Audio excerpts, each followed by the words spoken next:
கொழும்பு 2 பிரேபுக் பிளேஸில் உள்ள கேபிட்டல் மகாராஜா குழுமத்தின் தலைமையக வளாகத்தில் உள்ள சக்திவேல் ஆலயத்தில் வெற்றி திருநாளாம் விஜயதசமியான இன்று சிறப்பு பூஜை வழிபாடுகள் நடைபெற்றன.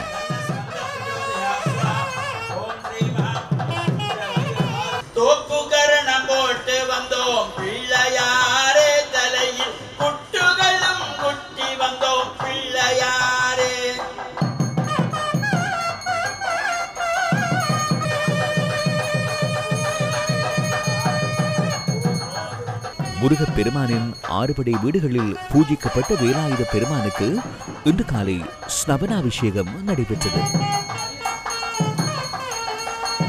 தொடர்ந்து சக்திவேல் பெருமானுக்கு அலங்கார தீபாராதனை, உபசார பூஜைகள் நடைபெற்றன.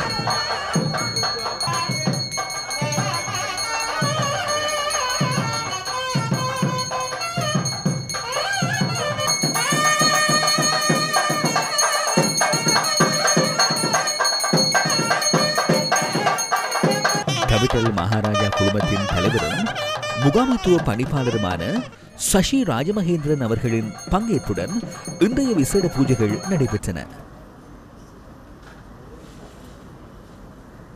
கேபிட்டல் மகாராஜா குழுமத்தின் சிரேஷ்ட அதிகாரிகளும் உத்தியோகத்தர்களும் இன்றைய பூஜைகளில் கலந்து கொண்டனர்.